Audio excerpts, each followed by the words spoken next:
Welcome to Sensible Secondhand Reviews, the series where we normally look at practical and sensible cars that you can buy between £1,000 and £5,000 with a petrol engine. But today I woke up having had a communication from my mysterious benefactor who says that I should drive something a little bit different because of the day of the year that it is. And so this is a 2011 Volvo S60 P3 2.4 D5 R-Design Polestar.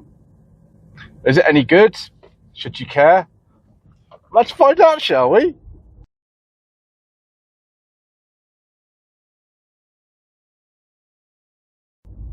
So the P3 generation of Volvo S60, which is the second one, was introduced in 2010. This particular car is a 2011, and it's got an awful lot of options on it, such as blind spot monitoring. It's got cameras all round it. The only thing it doesn't have is electric seats. It's got absolutely everything else, but no electric seats. It's even got 2 DVD players in it. It's also unusual being this 2.4 5-cylinder white block engine and a manual gearbox. 0 to 60 is dispatched in virtually no time at all. I think it's about 7 seconds in this, which is pretty bonkers. The other engines that we would normally talk about, the T3 model had a 1.6 turbo engine with 148 horsepower. I think later that was increased a little bit. Then there was a T4 model which had 177 horsepower, so 1.6 engine.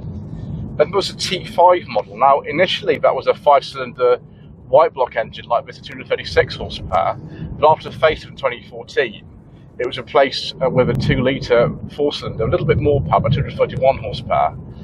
The T3 and T4 models then also received 2 turbos, and then at the top of the range there was a frankly, utterly insane T6 model. Before the facelift it was a 6-cylinder turbo with 300 horsepower, and then after the facelift it was a 2-litre turbo 4-cylinder with 302 horsepower. I'll tell you what, viewers, normally we wouldn't talk about this, but we're going to just pull over and briefly mention the engines that we wouldn't discuss on the channel, because my mysterious benefactor is watching me. So with these engines, the base one was the D2 with 114 horsepower, 1.6 engine. I don't recommend those at all. It's a terrible engine, actually. D3 was a 2-litre engine, first with 150 horsepower, then 163. I think it was even more than that in some ways. Then was a D4, first 161 horsepower, and then 181 horsepower. The D5, this one, should have standard 212. This has got 230 horsepower. Right, I think I made some mistakes in that, but never mind. Let's get back on the road. And yes, we've done what he said, and hopefully he's not watching this bit.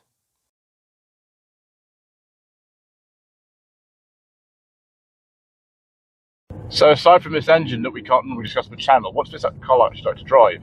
Well, I would personally go for a slightly softer suspension setup with this. This is very, very firm, this car, because it's an R-Design, particularly the Polestar version. So I would personally just go for an SE Lux or something like that with a beige leather interior. Actually, sorry, I'm not allowed to say that. Sorry, yes. Oh, it's wonderful. Yes, it's absolutely perfect. There's nothing wrong with it at all. Well, at least this gearbox feels okay, this 6-speed manual. I have to say that is quite an agreeable choice of transmission, although you could also get an automatic, which is probably a lot more popular than this. Yeah, it drives really well. The steering is really nice in this car, actually. It's nice and taut. There's plenty of power from this engine that we don't normally discuss on the channel. And yes, it's a pretty good car, actually. I want to drive a normal one of these at some point. Not that this one isn't wonderful, you understand. Yeah, but yeah, maybe that would be a bit more suitable for someone like me in everyday use.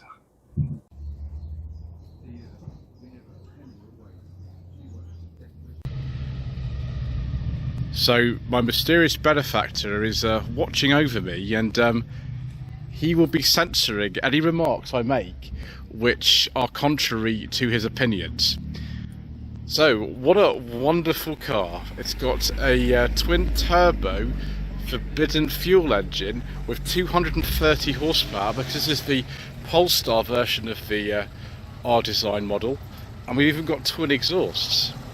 In the back of this S60, because this is a really highly specified car, we've actually got some headphones, Volvo branded headphones, and two DVD players. We've actually got some DVDs in there, so later on my mysterious benefactor has requested that I sit there and watch Peppa Pig, so I shall do, because I need to do what he says.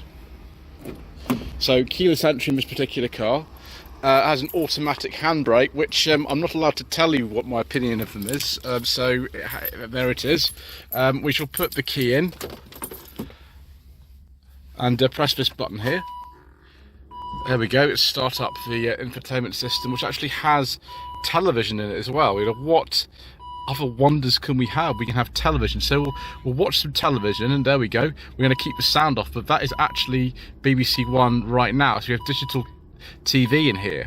Obviously in 2011 they switched off, so 2012 they switched off terrestrial television in this country for the last time, the analog system, so this is actually digital, which is why it still works. We even have in here a very, very nice remote control, which would do various things if I felt to do them. Give me 1 second, please, while I just shut this alarm up. Right, so this car is barely running at 167,000 miles, which is crazy. The stalks in here are identical to the ones in my S40 Mark II, and so are the mirror controls, although electric window switches and other things are a bit different. You'd expect that really, because this is a much more expensive car than those were. You could in 2011 obviously get both of them. And we got the blind spot monitoring system in here. There's loads of different systems. Actually, we can have a look at the cameras in here if this will actually work. So maybe just start the car for that. So we'll need to start the engine, make sure we're out of gear. Handbrake is on. Let's start the engine. Just turns off the television. It should do, shouldn't it? If I put it in first, will it turn the TV off? No. That's crazy. Okay, can we have the cameras then? I want some cameras. There we go. Yeah, we've got two front cameras there, and we've got also a rear camera, so that's quite handy. Front cameras in a car from 2011 is quite something, actually. Can we go back to media on here? There we go. So we've got the television, radio, there we go, and then we've got telephone as well. And this seems very, very much like a BMW iDressing, doesn't it? I'm just going to put the car back into reverse and just turn the engine off for a second. There we go. So these controls are again similar to an S40 or a V50 or a C70 Mark II or a C30. The transmission tunnel is actually wider, but it has this same floating centre console. The steering wheel actually again is very similar to the R Design C30 I drove in 2023. Another thing that's similar is the switch for the lights, and also the way that you access the boot and the fuel cap, which is just here. So yes, well, I might see if we can put a circulation document in there in a second, but the door bins are much bigger than an S40. They're actually, you know, comparatively huge. Yeah. So far, so good. We've even got an electric sunroof, which I will try because I've been given permission to do so. Turn that on and get that electric sunroof working. Although, of course, we've got dual zone climate control and heated seats in there as well, so we don't actually need to use that, but we can if we want to. And then we can move that there like that, nice and smooth. The seats are very, very comfortable, actually. They're very, very nice. It's a Volvo, so you'd expect that. Right, let's go in the back and see if we can get Peppa Pig to work or something like that. Right, here we are, viewers. Here are the Volvo branded headphones, which I might put on. Are we loading? Are we loading the disc? Yes, we are. Fantastic. I don't think these headphones actually work, but there we go. There is Peppa Pig in the back. It's a very unusual car to have this in. Normally you'd expect it in like a V70 or an XC90 or something like that, but here we are in this relatively small S60 watching Peppa Pig, and then there's another disc in that side as well. Again, we've actually got rear door bins in this car, which seems to be big enough, and we've got map pockets. That's good. We've got USB adapter there. You wouldn't expect much in the back of a car at this stage, really, to be honest. And we've got some cup holders and a bit of storage there. And personally, I prefer like an SC Lux or something like that with a beige leather interior, but I'm not allowed to say that today, viewers, because my mysterious benefactor is watching over everything I say. So I must be complimentary and say that this is better than a beige leather interior. Okay. Yes, it's wonderful. Right, let's have a look in the boot. But first of all, let's inflatable curtain airbags and all sorts of interesting things in here. And we do have some nice sort of chrome bits on the door card as well. So, nice little spoiler on the back of this our design Polestar model. We've got adjustable height boot floor as well. The backrest release is there, but we're not going to touch that, viewers, because I'm sure it's a pain to put back up. It's strange that actually we've got this spare wheel as high as this, so that the boot capacity, probably if you took that spare wheel out, would be less, but then you'd lose it. So that spare wheel is actually an option. The standard would have been to have just a tyre inflation kit, which we don't like anyway, so that's fine. We have a spare wheel, which is better. And there's a ski hatch back there as well. But yeah, the boot access is not necessarily the best I've seen. I mean, it's similar to the S40 that I've got actually, but of course it doesn't matter so much, because if you really wanted a larger saloon, you go for an S80, or if you wanted the estate, you go for the V70. So that's fine. So you've got the rear parking sensors. These wheels, by the way, are off a later P3 V70. And then at the front we've got the radar system and the front camera as well. As I said, I prefer an SC Lux, but because I'm being watched here, I have to not say things like that because I might get into trouble. Right, let's take this lovely car on the road. But first of all, I need to have a look under the bonnet, because that's the reason why we're here today. It's not really an awful lot to say in here because there's so many covers are here, but this is Volvo's famous white block engine, in this case powered by a fuel we don't normally talk about on the channel, but it is a D5, and it's a 5-cylinder producing 230 horsepower. The standard ones of these were 212, and then obviously later on with the facelift they dropped all the white block engines, which is a shame, and they've replaced them with some 4-cylinder units, Volvo's VEA system. A little strut brace here with our design on it. Not really much else to say really. These engines do tend to go on for quite a long time. If you change the cam belts on these and look after them, then they'll do 300,000 miles, 400,000 miles. They're actually very, very dependable indeed. Right, let's go out on the road and see if we can hold ourselves back from saying certain things that we normally would.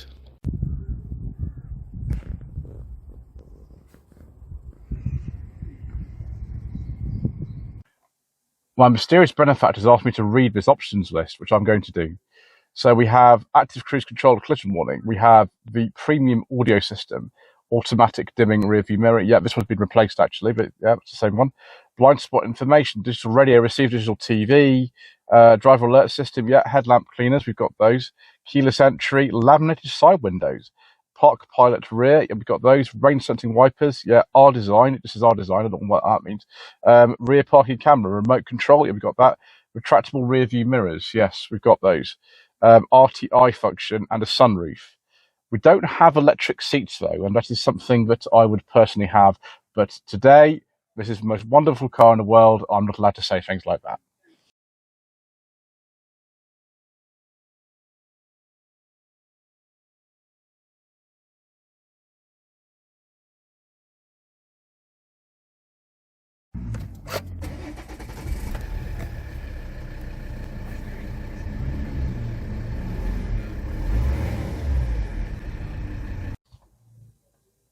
So let's have a look at some trim levels for the P3 S60.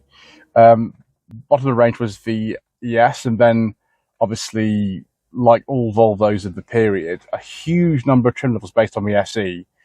So the SE itself and the SE Lux, the SE Lux Nav, the SE Lux Premium, the SE Nav, and the Premium, confusingly, and the R design is the same. This is R design. This is a Polestar model of the R design. Then there's the R design Lux, the R design Lux Nav, the R design Nav, the R design Premium, the Business Edition, and the Business Edition Lux. So viewers, should you consider a P3 Volvo S60 for your hard-earned budget of between £1,000 and £5,000 as a sensible second-hand car?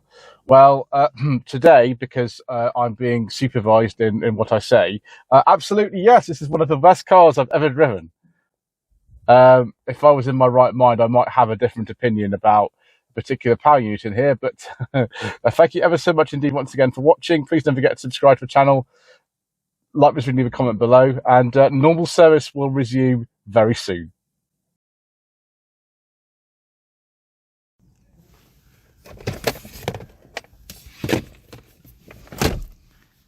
Excellent.